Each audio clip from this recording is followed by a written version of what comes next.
So, hello. I think audio is open. Yeah, everybody should hear me. So, welcome.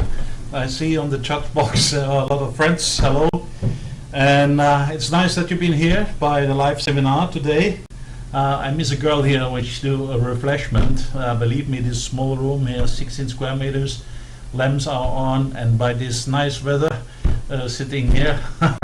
So better we do it outside, whatever. But I need the studio here. Okay, today seminar is talking about live streaming for the 800 series, or actually, let's talk a little bit more as an add-on. Because, you know, to do this presentation on the webinar, it's rather difficult. So this is normally something which I have to show something in reality, do the streaming online, you see how the signal goes and it's come back, whatever. So it's more a theoretical seminar today. Well, I expect some basic, how you do a web connection, how you do a GSM connection. If you missed this part, please go to the website later on to the download section, and I give you a shortly overview here on the website. So maybe later on, and for somebody who is new, there is a DOC download area. Click on this, which you see here. Go to click download webinars, and you find a folder here at the end. Click these webinars, and you'll see all the webinars which already will be done, except the last two ones. I'm not ready to prepare the files, and also this one will be on this site next week. So if you look next week, I guess on Tuesday or Wednesday latest, these last two seminars will be here as webinar videos. And when you click to the webinar videos, you go ahead, you find the web webinars for the 600 series already, and there are English and German versions, and there are already some informations how to do the network setup, how to do the streaming, even the streaming, because I did that for the 650 already. So I don't want to repeat all this stuff, so you can download these videos and you get all the basics, because the setup procedure is from the software side and from the OSD side on the camcorder is exactly the same on the 800. So you don't have to learn something else on the 800, so I will only explain what will be the difference. Furthermore, on this site, I add some hints for you. First of all, here there is a folder called Live Streaming Guide for the 8XO series. You can use that also for the 650. This is a guide which has a reference that you know how to do the setup. It's just a reminder which parameter you have to set for UDP control, TCP control, for RTSP, or for the 60 protocol. This is just one thing. You can put it on your smartphone, you have it in your pocket and say, oh, what I have to input in this area. So it's just a quickly nice reminder for you.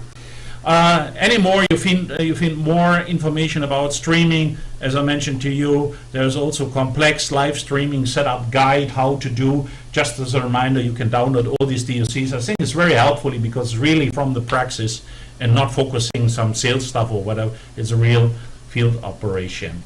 So that's it for the entry, and let's go a little bit back to the main page here.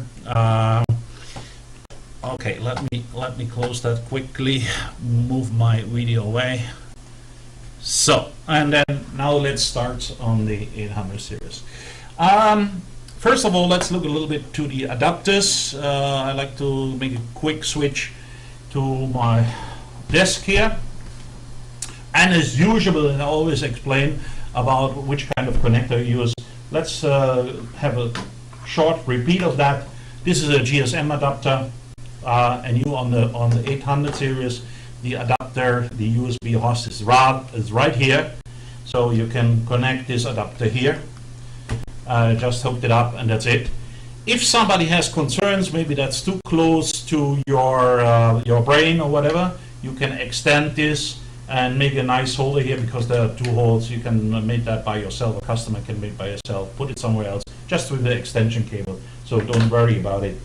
And another option is to use a Cat6 adapter, You know that all these adapters are dedicated adapters because we need to have driver that, and the actual list is equal to the 650. So in the download area there is also a list of GSM support, and there's also a list of the Wi-Fi and cable dongles. This is you find on the 650, but it's absolutely identical to the 800. Regarding Wi-Fi dongles, this is an example. This is a small one, and here is a big one. This is actually, I must say, my favorite one is the Asus here. This is a USB N53. Why this is my favorite? There's a simple reason. This is, first of all, is a larger one, which gives you better transmission and receiving rate. And the other one, it supports also 5G. So especially in you going to events or some event place, well, if nobody is there, then Wi-Fi works very fine.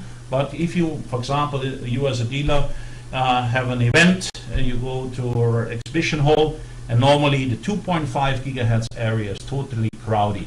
And sometimes it's the network is so overload that you even you hooked it up, and even you with your smartphone here at just some centimeters, you will not work because all channel overlaps you have.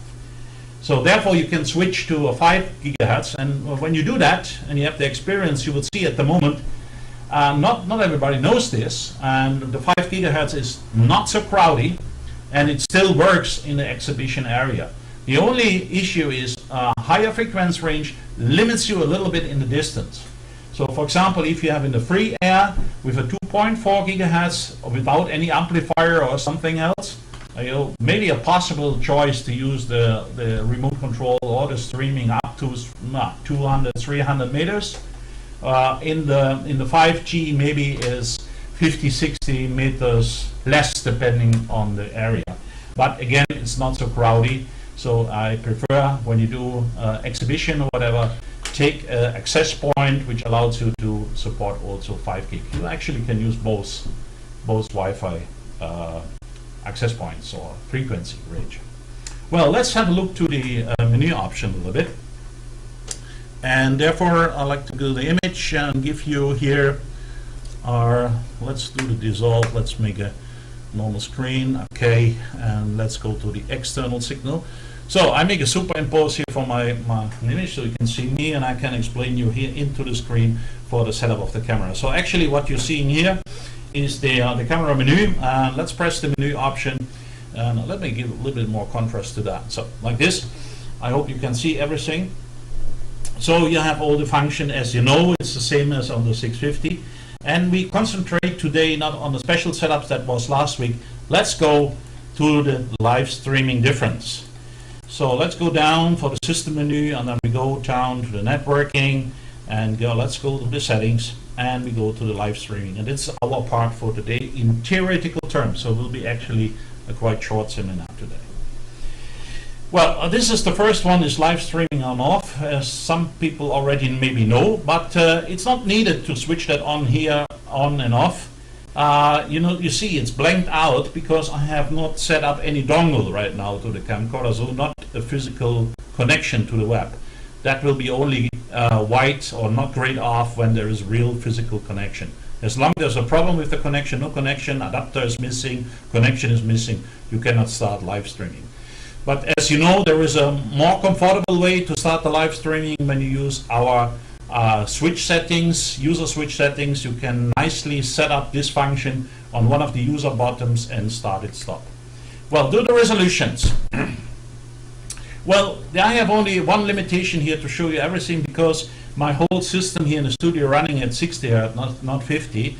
So don't worry, if you switch to 50, you have all the other frequency range and resolution frequency. So, for example, in the 60 Hz with the streaming here in the momentary setup, my maximum streaming rate goes to 1280. But in 50 Hz, we go up to 1080i, of course, that you already know. We have 1080i, 720p, 480, also resolution, kind of resolutions. So, for example, I change it now. When I change that resolution, the camera needs to be reboot, and the camera comes back, and then the settings change. That you always have to keep in mind when you're changing the resolution. The camera needs to reboot. That means also if you establish a connection, you must sure after these settings that your connection is still valid. Okay. For example, 1080i, we have here now 30p set up with 1.5 megabit, 3 megabit, 5 megabit. In case of 1080i, we can go up to 8 megabit streaming. This is the same as on the 650 already. What is actually new for this kind of streaming rate is the lower part. And the lower part, we make a streaming rate now from 200 kilobit. Let me show you this. When I go back to the live stream and push it a little bit too quick. Again, I have to change that. And let's go to SD resolution. Because the 200 kilobit has two modes for streaming. 200 kilobits, why you say 200 kilobit is so lousy speed. So what kind of image could be out? Well, the image is still good enough. In case the frame rate is dropped to about 10 frames, or the SD resolution is not SD resolution anymore, so you're setting up to 480 pixels. But keep in mind, you can use that with a satellite telephone and make a connection. And the satellite telephone offers you maximum 254 kilobit streaming capability. When you're somewhere in the desert and use a satellite telephone as an internet connection device. Well, 250 kilobit is always the maximum rate, but this is never true, as you know. So therefore we need some headroom. So the camera starts actually streaming from 200 kilobit. And it keeps, of course, more focus to the audio, because that is very important that you still have a good audio in case of the streaming process. Because if there is an image distortion, everybody can understand when you are in a desert, whatever, Afghanistan or whatever, Egypt or whatever happens in the crazy areas, whatever, and you use that, everybody can understand that there maybe is a broken video line, but the audio still should be in acceptable quality. Well, okay, let's go back into the system menu here and go to the settings, live stream settings.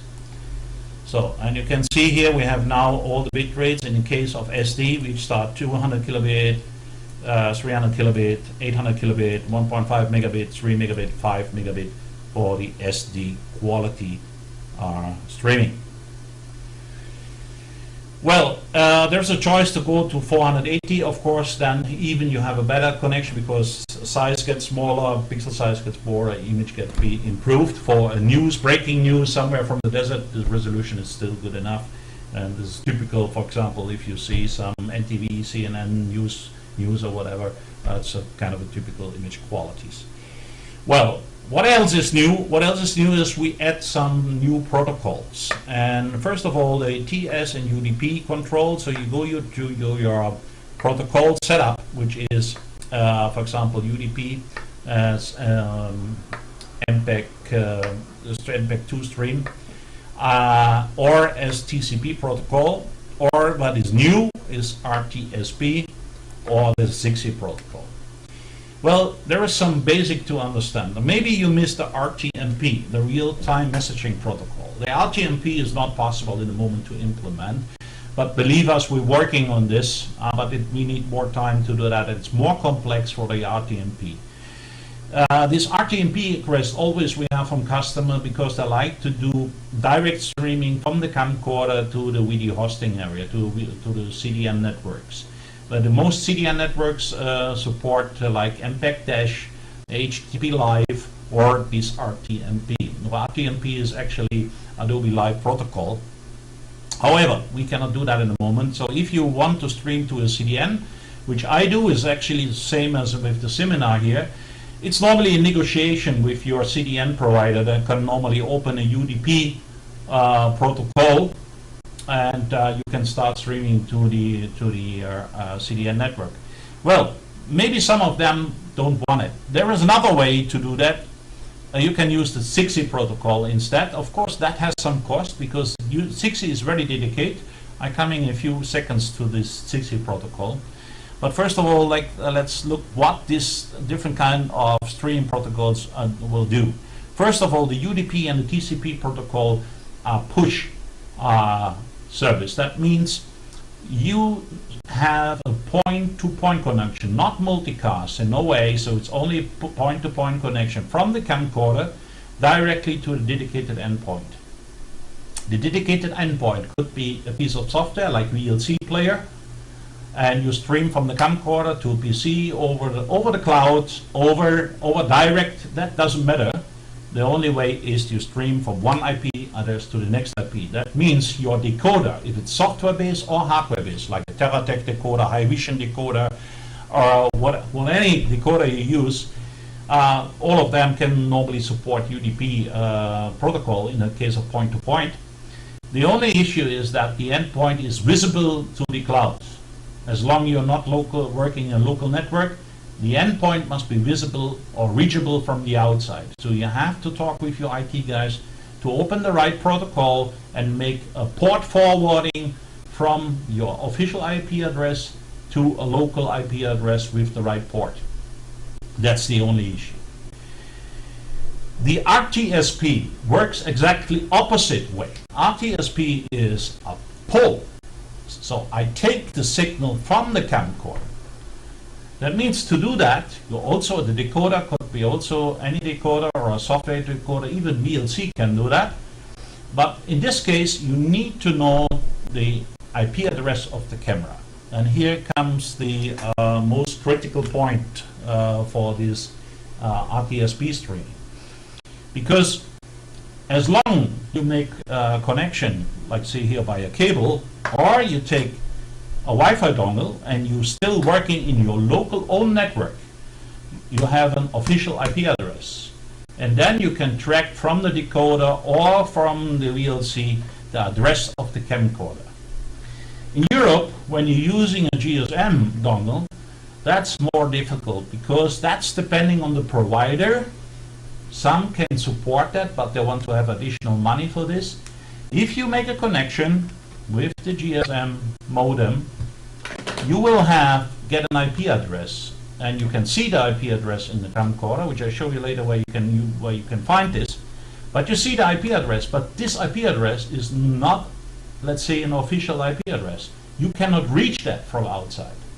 The camcorder gets an IP address, but it's hidden from somewhere else to reach the hardware.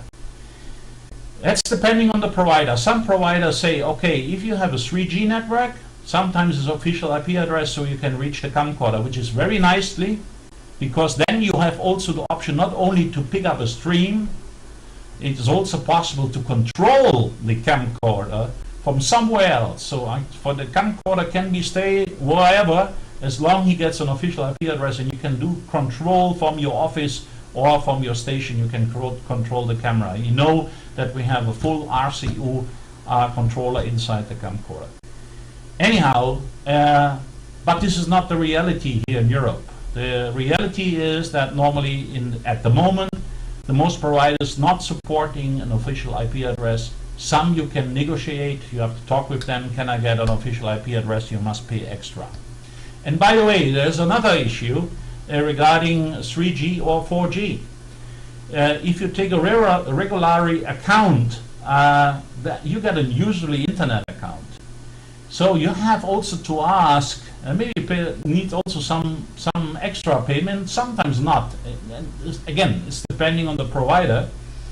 If you say you use that for video streaming, the provider can set up a priority streaming in your contract which you have. So normally if you have an internet connection, even you say I have here theoretical 8 megabit or 15 megabit or 100 megabit or 2 kilobit uploads, whatever, but the reality is something else.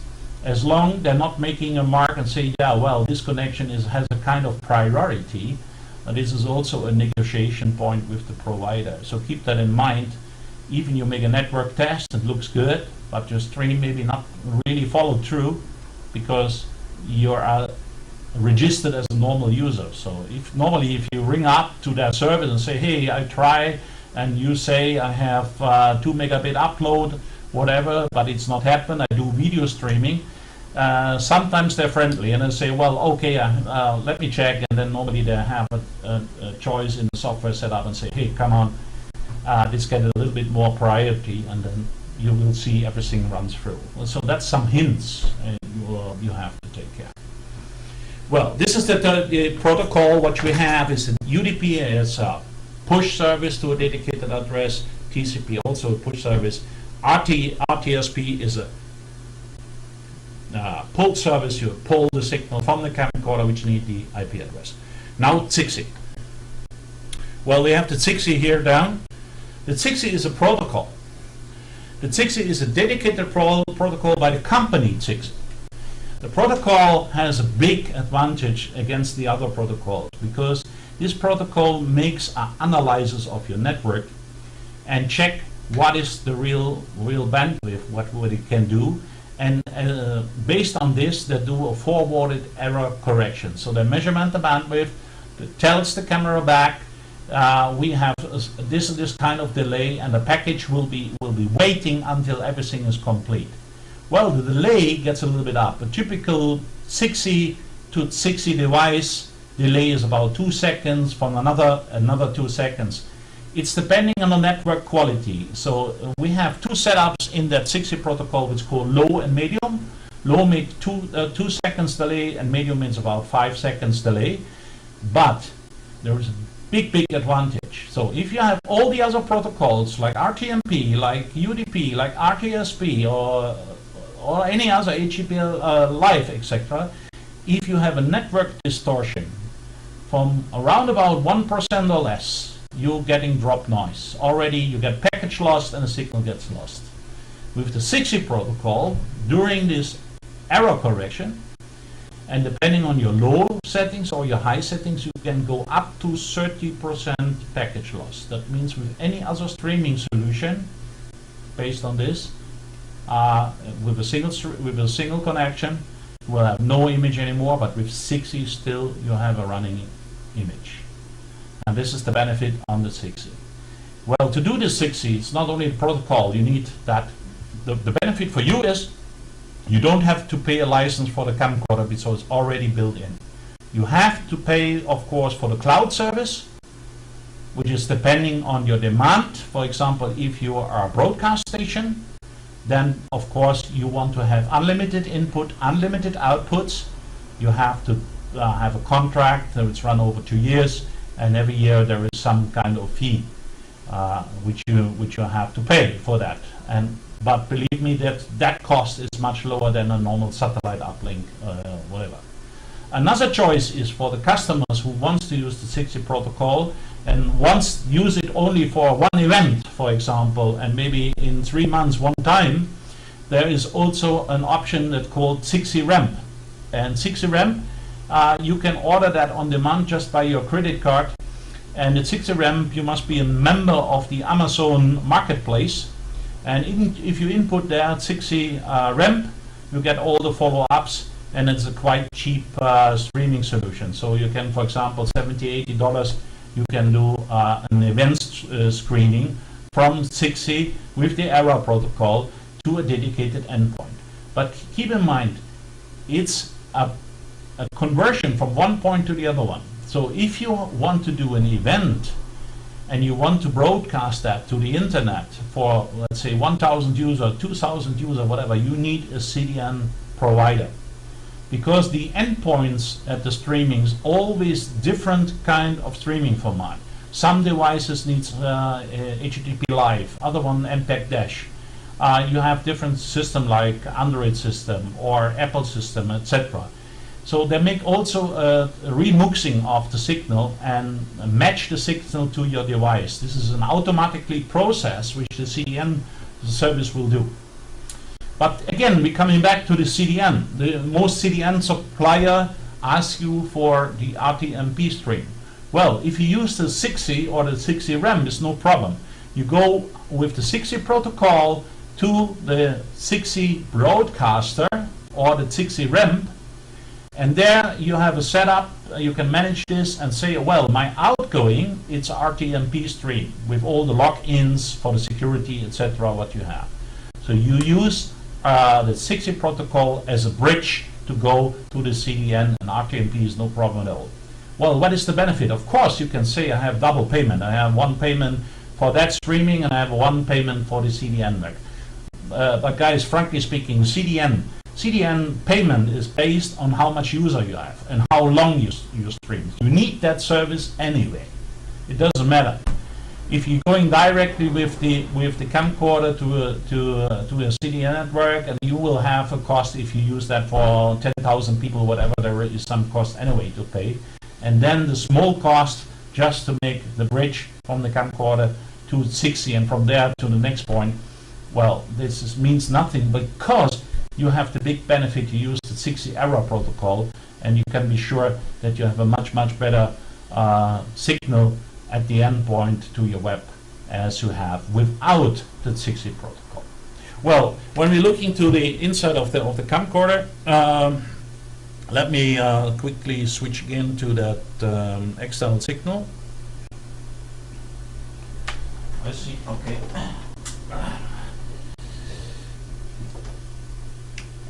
So okay. So let's have a look to the menu option, and then let's go quickly to the setup points on the camera point. And after that, I'd like to have a small talk because one of the friends which are listening here has a request for Wi-Fi streaming, and I want to pick up that quickly also. So let's go to the setting. Let's have a small look to the UDP setting. Well, this is the UDP protocol here, and what we have to do on the UDP settings. Well, first of all, you can see you have the destination address. That could be a real host name here, or it could be IP address, and of course a destination port, which is depending on your endpoint, on your hardware, on your network. So for the UDP streaming, it's quite easy to set up. Just the IP address of the endpoint and the destination port. Well, if there is no port exists, you can design by your own, and keep in mind that you use the right network setting like firewall or port forwarding on your access point. That must be followed up, otherwise you will have no connection. So hey guys, sorry, that's my fault. I killed my power from the camcorder. That should not happen here. So give me. So it's too warm here, so I have my power connection here under the table. Okay, let's go. Again, so that's live, you know, that's not recorded. So again to the live streaming. Oops, live streaming, here we are. So next one is the RTSP streaming. When we go to the RTSP streaming, I mentioned to you that's pulling the signal. So we need to know the IP address of the camcorder, but for our setup, it's only for a reason you have to give a password, which could be any name which you decide.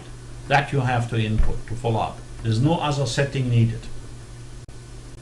Only for example, if you use VLC, and keep in mind I make this streaming handbook, you can see what you have to input on the VLC.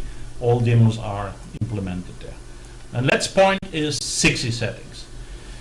60 setting has a big benefit for streaming. First of all, it has a general address, which could be anything. For example, my stream at 60.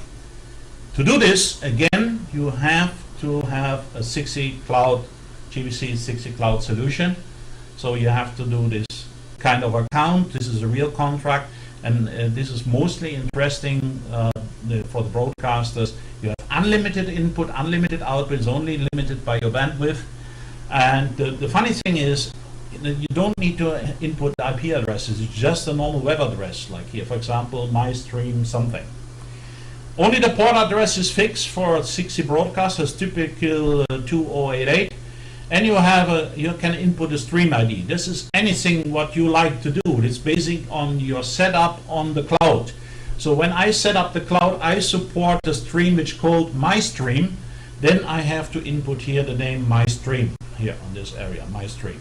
A password is also possible to set for security reasons. You can use any password settings, and at the end you can set up the latency, low or middle range latency. Low means about 2 seconds, and middle range means about 5 seconds delay from one 60 point to another 60 point.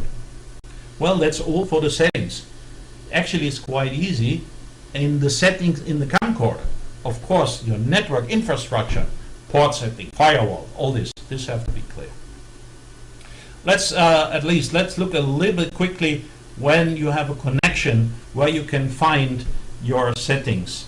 Let me view the give you the image of the camera here, and let me zoom that quickly up for you. So, there is a bottom. Okay, here we are. Let's go a little closer.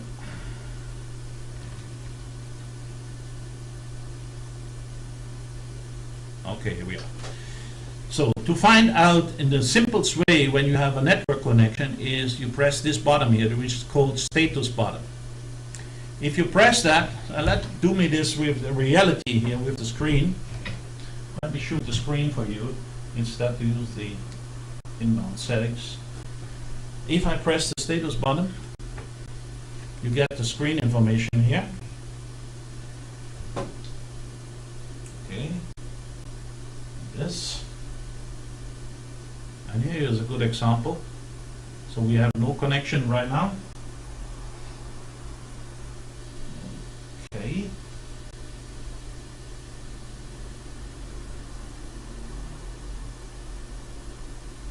Okay, here we are. So if you press the status button below, and you can use the cursor key in front of the camcorder, you can select all status information on the camcorder. Anyway, it's very helpful. You can easily see where your audio connection is going and your audio settings are going. Some of the customers never recognize which kind of setup they have. By simply pressing the status button, use the cursor key left, right, you can see a quick overview of your camera settings. It's very helpful. And even the network signal. So if we make a connection, we hook up a connection, for example cellular, we get an information, is that 3G or 4G connection, which carrier is it, like for example here in Germany Telekom or Vodafone, and also depending on the network provider we get a signal control. That means we can say there's a level 6, level 5 connection. Normally for a GSM connection you should take care that the level minimum is 5 or 6. The IP address, which you get from your provider, and if you do already live streaming, you get the status of the live streaming on and off, and which kind of protocol you use. So it's very nicely, very easy to find your settings. In case of a point-to-point connection, which I explained in the other video on the 650, it's also easy to see which kind of password phrase you use, because in the case of point-to-point, the camcorder gives you automatically security phrase which you have to input in your smartphone or cellular tablet or whatever you use as a control device. Well, that's just a quick hint for that thing. Well, there was one customer. Let's switch to another point. Is I have one customer asking, can we do streaming, Wi-Fi streaming with more cameras into a network? Well, if I use the camcorder in a local network, which is actually quite nicely, because I have also the choice to use one computer and I can control all cameras by the remote. So I can open the RCU and you have, for example, one computer and you use a high resolution screen, like a full HD screen. And in case of 3 cameras, for example, you can open the browser three times and simply change the IP address of the camcorder, and for each camera you will have an RCU control, as you regularly know. But how to do that in a network setup? I have prepared just a simple screen here. Let me open this. And this is a typical example. So which you see here on this area. This is a typical setup. We have the camcorder here using a Wi-Fi adapter. And keep in mind, there is one thing. This is a small one. Keep in mind, this is something which I have here in my hand, a small one. I prefer normally to use a bigger one because this has the option really to have better receiving option and better transmission option. Well, if you use more than one camera, you never normally make just a point-to-point connection. So you're going in, you create simply an own network. And if you do that on case of events, you should have to take care that you make your access point here by a router or still only access point as your own device and not use something else, because it's necessary, because you create a high traffic with 3 cameras, and not to get disturbance from any other device. I give you an example. There's a lot of people using Dropbox, for example, on their PC. But Dropbox, if the Dropbox running in the background, it drops down your network speed dramatically because it's always looking and charging and whatever. So as long you do network operations, streaming or remote control with the camcorders, whatever, make sure that you not have too much running background programs. Yeah. So especially I mentioned broadcasts. I have the same experience here. If Dropbox is running in the background, it drops your performance dramatically. Also, if you build your own network, keep in mind the network is not intelligent. The bit rates which the Wi-Fi network can support is rely on the lowest part of the network. So if you have an old device in which use only 10 megabit, your whole network drops down. So keep in mind that you really control your own network. And doing an event, which I mentioned in the beginning, it could be crowded. Spend a little bit more money. Instead of 40 euros, spend 100 euro and do a better router here.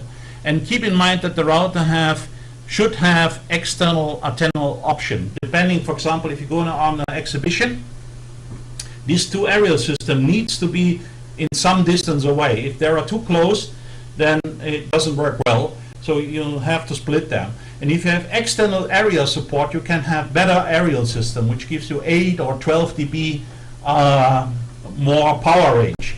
So keep in mind, if you do such an event, use some external aerial system. And spend the money for that router a little bit more. Especially you have a dual band access point, which gives you 2.4 and 5 gigahertz. So you prepare for everything. So you can run 2.4 gigahertz and see if it's working very well, or you can run 5 gigahertz if you have a crowded network system. The people who have Android smartphone, and there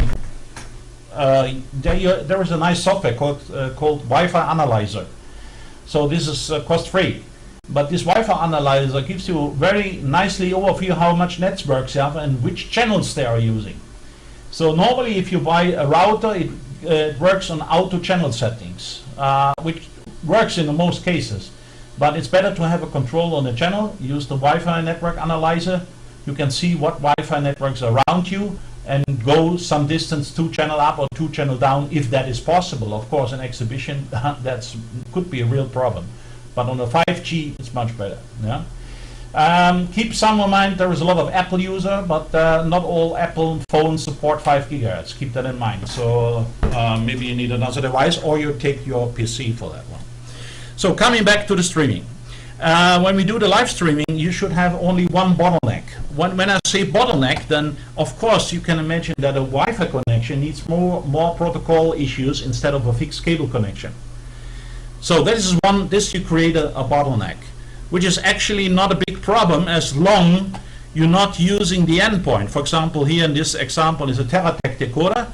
If there is a Cube 355, for example, which has also network capability, but this will be a bad decision. You go Wi-Fi from the camcorder to the access point by Wi-Fi, and it broadcasts back by Wi-Fi to the Cube.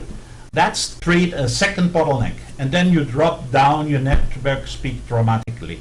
Keep in mind you have 3 devices running, 3 cameras, 3 decoders, means 6 network devices, Wi-Fi devices, and that is you must round your network speed dramatically. So this is something which I never should do, and I never worked like this. But it works as long you take one device or these 3 camera as a streaming device, but the decoder side, if it is a hardware decoder like the TeraTech, or you use a PC with VLC or something like that, that should be a cable connection from the access point to the network adapter. I hope that helps you for the settings. To do the starting up with network settings and with streaming settings, I always start with a low resolution startup. That means SD resolution 800 kilobit. This is normally my startup when I start to check a network on a streaming capability. I know that the most people say, I want to have progressive 720p in the start, and they're getting problem, the connection is not well done with it. So then you're starting to search problems where maybe it's only bandwidth problem. But that's why it's better to start with low streaming, and the best is, for my experience, using SD 800 kilobit. Startup, that works in more than 98% it works. And from there on, you see, okay, image is working, stabilized, okay, and then you can increase speed. You can, for say, using ST 1.5 megabit, ST 3 megabit or 5 megabit, you can test out what your network capability is. Next step is then to go higher to 1280 with 1.5 megabit or 2.5 megabit, etc. So that's the right way to doing this process and doing this setup. It's a kind of experience. One hint for everybody. Streaming sounds well. The network infrastructure must be there, that's for sure. If you have planned to use 3G or 4G, or you have planned to use Wi-Fi in a network, where is official place where a huge kind of people. When you went to the place, you can do a test, but there are no people, then normally everything works fine. But there's a lot of people, then the whole network crashed. And that's a system, for example, especially providers doing this, for example, football stadium, whatever. Everybody's coming with the phones or on the exhibition, and then you still have the same hardware for the signal providing, but they drop down the bandwidth, a huge kind of bandwidth drop. So this is a little bit carefully.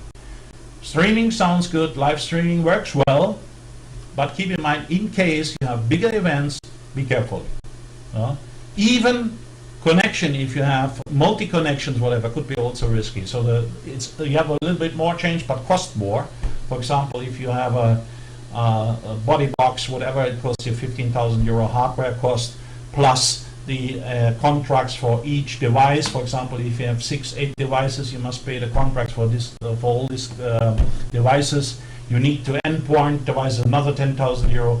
Of course, costs a lot more. It gives you more security and more security for the signal, but it's depending on the project and how much you should invest. Okay, there was a question about SD from Dejan. The streaming maximum rate is 5 megabits. And SD you can start from 200 kilobit instead of 300 kilobit, 800 kilobit, 1.5 kilobit, 3 megabit and 5 megabit. That's the maximum rate for the SD signal. In case of 720p, we can go up to 5 megabits, starting from 1.5, 3 megabit and 5 megabit. In the case of 1080i, you can go up to 8 megabits. Okay, there was a question from Nick. Hello, Nick.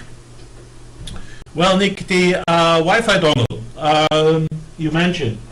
So what my preferred one, which I have here, it's Asus. And let me quickly jump in. This is the, I will show you that one. This is the Asus N53. I hope you can see that. Let me try if I can focus that. Okay, here we go. It's written in gray. I'm not sure if you can read it. It's up to here. It's the Asus USB N53. That's actually my favorite one.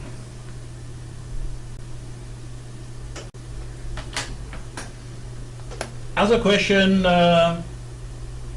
about speed test. Yeah, speed test. If you follow the website, I can show you that actually here on the website. If you open Google and you type in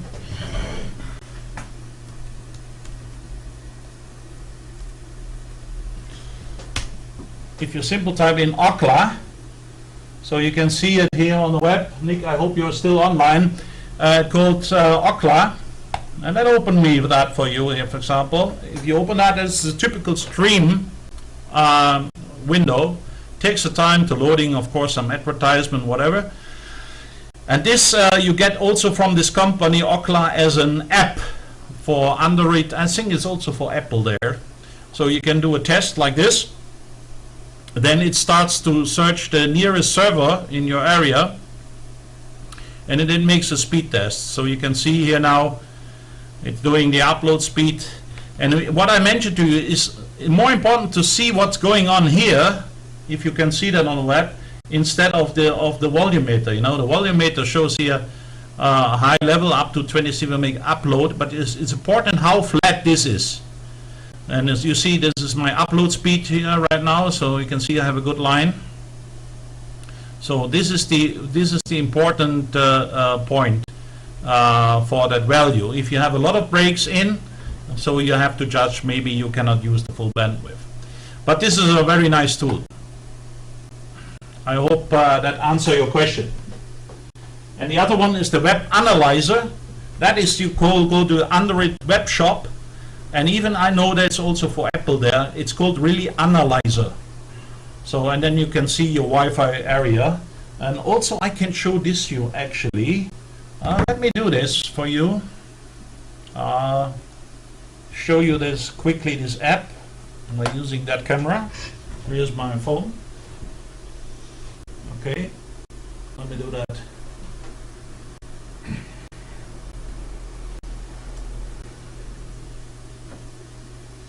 So I have all my network tools here as actually another very nicely tool. This is the called Wi-Fi analyzer. This is the typical sign here, Wi-Fi analyzer. And I press this, and you immediately will see when it's getting on. You see you get a bar graph here. And of course this is now blue. You can see my networks here. There is only a few networks here in our office. So we are in a really full metal covered area. So normally if you're going to a web-based system, you see all the Wi-Fi networks coming up. And it's very easy with that tool. For example, this phone here, the Samsung phone, has the option to 5 gigahertz. So we can mention also the 5 gigahertz. That has more screens, of course. You can see the level of the signals is depend one. You can see how much power the networks will have in your area. So that's very helpfully when you do a setup. This is the Wi-Fi analyzer. Another very good helpfully program if you're going with your phone in the network. This is a program here that calls Fing. If you open the Fing, you can do, that's a free of charge one. So you can judge your network, and you can update it here, and you can see all connection in your network, and can see what kind of ports there is open, what kind of FTP support, etc. that you have. Is also quite good to have a network analyzer. That's the tool which is very helpful to have that on a tablet or a smartphone. Okay, thank you very much. Enjoy the day, enjoy the sun, have fun at the afternoon, take care, and God bless you. Bye bye.